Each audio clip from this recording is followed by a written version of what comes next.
বেগম সুফিয়া কামাল বাংলাদেশের একজন প্রখ্যাত কবি, লেখিকা, নারীবাদী ও নারী আন্দোলনের অন্যতম প্রতীকীত হিসেবে অতি পরিচিত ব্যক্তিত্ব। তার অনন্য কীর্তির জন্য তিনি 50টিরও বেশি পুরস্কার লাভ করেন। সুফিয়া কামাল 1911 সালের 20 জুন বরিশালের শায়েস্তাবাগ মামার বাড়িতে জন্মগ্রহণ করেন। তার পিতার নাম সৈয়দ আব্দুল বারী এবং মাতার নাম সৈয়দা সাবেরা খাতুন। তার বাবা কুমিল্লার বাসিন্দা ছিলেন। যে সময় সুফিয়া কামালের জন্ম, তখন বাঙালি মুসলিম নারীদের গৃহবন্দী জীবন কাটাতে হতো। স্কুল কলেজে পড়ার কোনো সুযোগ ছিল না। পরিবারে বাংলা ভাষার প্রবেশ একরকম নিষিদ্ধই ছিল। সেই বিরূপ পরিবেশে সুফিয়া কামাল প্রাতিষ্ঠানিক শিক্ষার সুযোগ পাননি।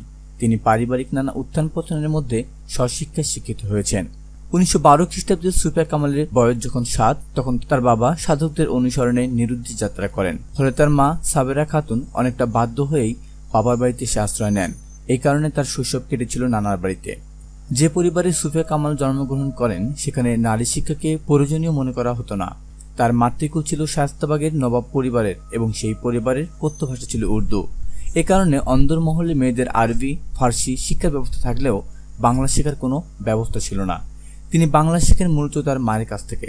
নানা বাড়িতে তার বড় মামার একটি বিরাট গ্রন্থাগার ছিল। মায়ের উৎসাহ ও সহায়তায় এই লাইব্রেরির বই পড়ার সুযোগ ঘটেছিল তার।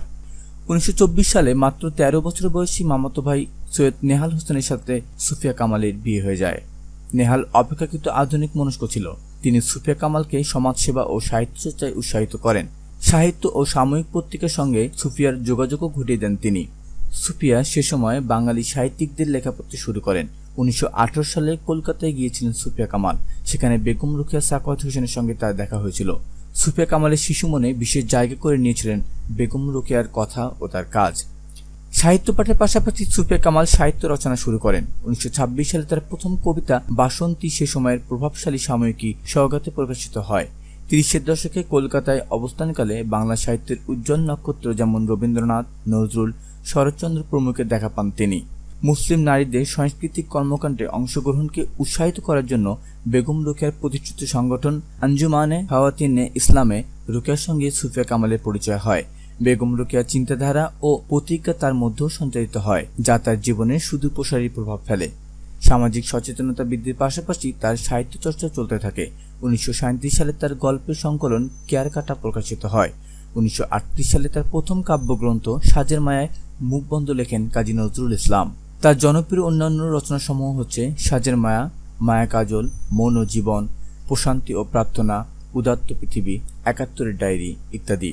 1932 সালে তার স্বামীর হঠাৎ মৃত্যু তাকে আর্থিক সমস্যায় ফেলে। তিনি কলকাতা কর্পোরেশন স্কুলে শিক্ষকতা শুরু করেন এবং 1942 সাল পর্যন্ত এ পেশায় নিয়োজিত থাকেন। এর মাঝে 1939 সালে কামাল উদ্দিন আহমেদের সাথে তার পুনরায় বিবাহ হয়। দেশ বিভাজনের পূর্বে তিনি নারীদের জন্য প্রকাশিত সাময়িকী বেগমের সম্পাদক ছিলেন। 1947 সালে দেশ বিভাগের পর সুফিয়া কামাল পরিবারসহ ঢাকায় চলে আসেন। ভাষা আন্দোলনে তিনি নিজেই সক্রিয়ভাবে অংশগ্রহণ করেন এবং এতে অংশ নেওয়ার জন্য নারীদের উদ্বুদ্ধ করেন। 1956 সালে শিশুদের সংগঠন কচিকাচার মেলা প্রতিষ্ঠা করেন। ঢাকা বিশ্ববিদ্যালয়ে প্রথম মহিলা হোস্টেলকে রোকেয়া হল নামকরণের দাবি জানান। 1961 সালে পাকিস্তান সরকার কর্তৃক রবীন্দ্রসঙ্গীত নিষিদ্ধের প্রতিবাদে সংগঠিত আন্দোলনে তিনি জড়িত ছিলেন। এবছর তিনি ছায়ানটের প্রেসিডেন্ট নির্বাচিত হন। 1969 সালে মহিলা সংগ্রাম কমিটির সভাপতি নির্বাচিত হন। গণ অভ্যুত্থানে অংশ নেন। পাকিস্তান সরকার কর্তৃক ইতিপূর্বে প্রদত্ত তমঘা-ই-ইমতিয়াজ পদক বর্জন করেন। 1970 সালে মহিলা পরিষদ প্রতিষ্ঠিত হয়। 1971 সালের মার্চে অসহযোগ আন্দোলনে নারীদের মিছিলের নেতৃত্ব দেন তিনি। স্বাধীন বাংলাদেশের নারী জাগরণ আর সম অধিকার প্রতিষ্ঠার সংগ্রামে তিনি উজ্জ্বল ভূমিকা রেখে গেছেন। মুক্তবুদ্ধির পক্ষে এবং সাম্প্রদায়িকতা ও মৌলবাদের বিপক্ষে আমৃত্যু তিনি সংগ্রাম করেছেন। প্রতিটি প্রগতিশীল আন্দোলনে অংশ নিয়েছিলেন সুফিয়া কামাল। 1999 সালের 20 নভেম্বর ঢাকায় সুফিয়া কামাল মৃত্যুবরণ করে। তাকে পূর্ণ রাষ্ট্রীয় মর্যাদায় সমাহিত করা হয়। বাংলাদেশি নারীদের মধ্যে তিনিই প্রথম এই সম্মান লাভ করেন।